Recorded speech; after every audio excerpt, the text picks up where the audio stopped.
Okay, this is part two of the coastal scene painted in watercolours. Okay, we're moving on. As you can see, those of you who saw the sky has settled back quite a lot.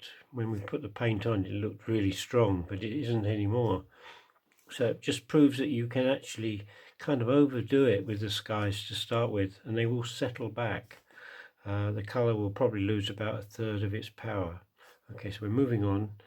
Now, I'm going to do lots of little parts to this, so we'll start off and I'll move around. I won't finish the painting, but right, still using the same tones I had before.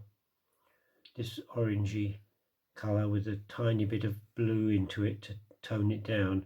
And I'm working on the idea of shadows and rocks and little objects on the ground and general stuff. You know, it's not going to be the final details by any means, but what it is building out,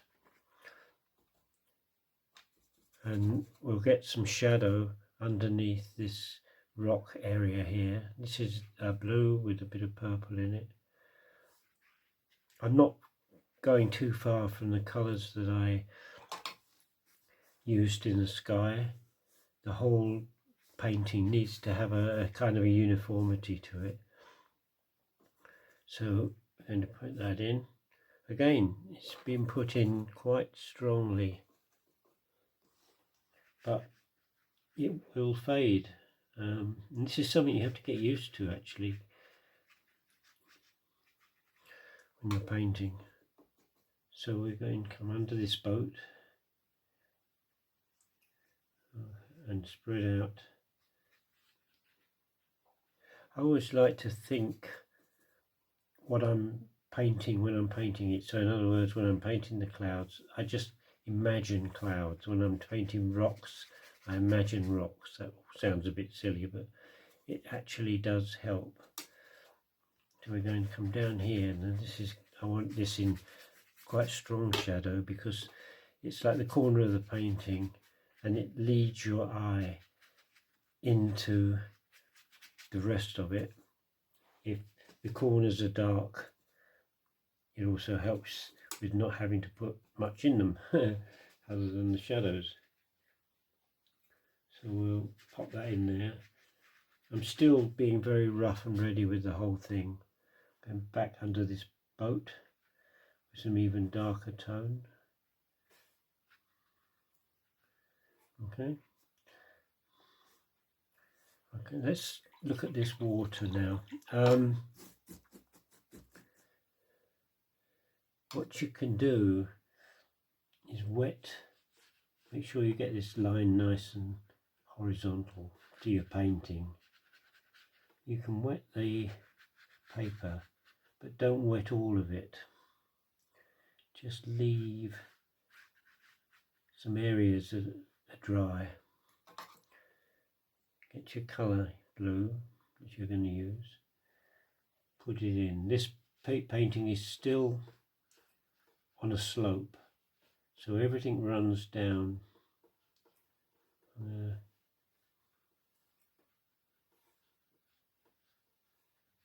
Put that in.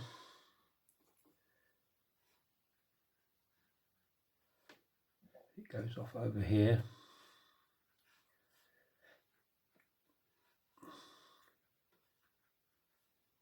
It's hard to know what to be quite casual with and what to actually put in with more care and attention when you're doing it. Maybe you should do that with all of it, I suppose, but this kind of free approach stops you tightening up, you know. I'm going to leave that like that, let it dry, see what we get. Then we come back. You can jump around in a painting, you don't have to stick to one thing. Let's have a look at this boat. Right. Yeah. Again, never fill the whole area in, always leave something white for the time being. It might get coloured in, but it'll give you the chance to play around with the textures and the light and darks after it's dried. So now we're on to another boat here. I'm just going to put in dark patch. This is dark red, purple red, and let that drip down into the boat. Okay, all the little details you don't do yet, leave them. I know there are some people who will just do one area, get that finished, then move on. It's never been my approach. I'm not saying that one approach is better than another, but all I can do is do it my way. And that's a good thing about art, isn't it? Everyone does it their way. So we're going to keep on putting bits in. Okay, now we'll go up to this other house. See, there's no need to stick in one area. Now that is a bit strong, but good old trusty tissue.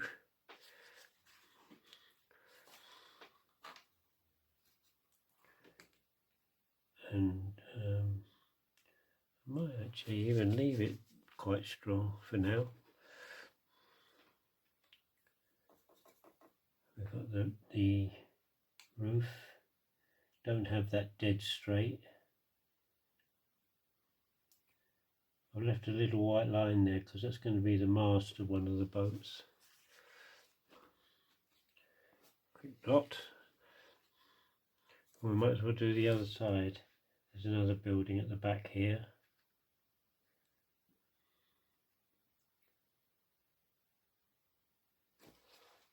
Quick plot and leave. Well, I've got some nice nasty colour, put that in.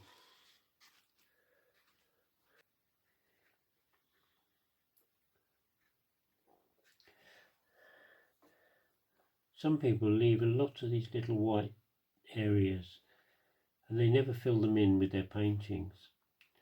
It's quite brave. I mean, I tend to fill everything in the end, but I have to admit it does look quite good when you get it right, if you leave little white speckles everywhere. Right, now we're going to leave that to dry.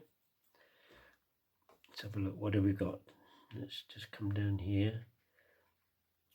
This is all mud and slime and everything else, so you can just play around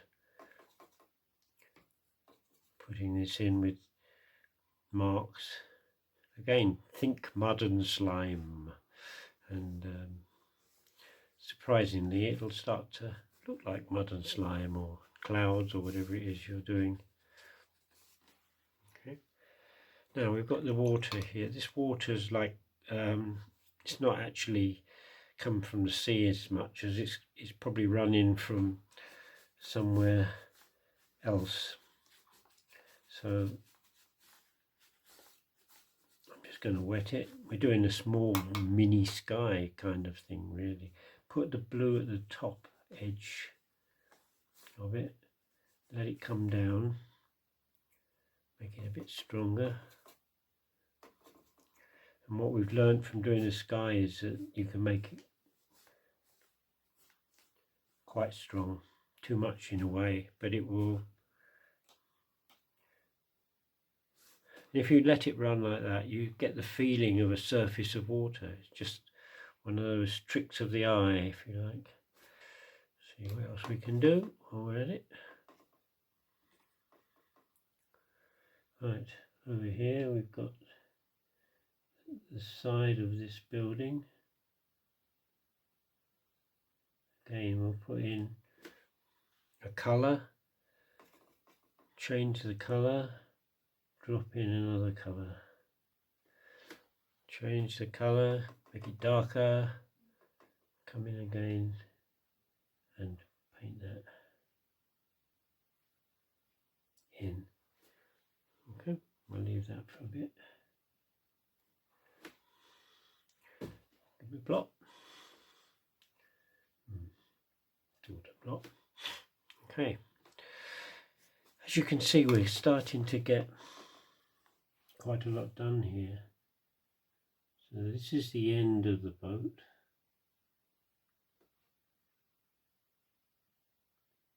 It's facing away from you.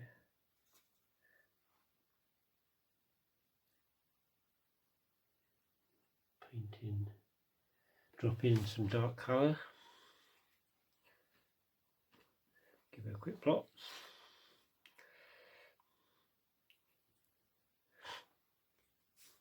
Here I'm going to have some posts of some description, just old rotten planks. So I'm going to leave that just for the moment to do in the last part 3, which will be completing the painting.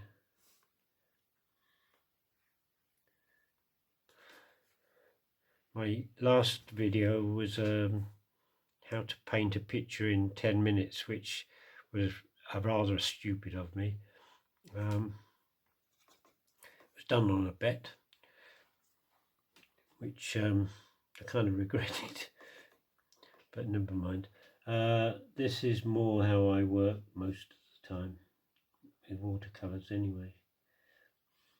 Just going to put in a shadow there at the bottom.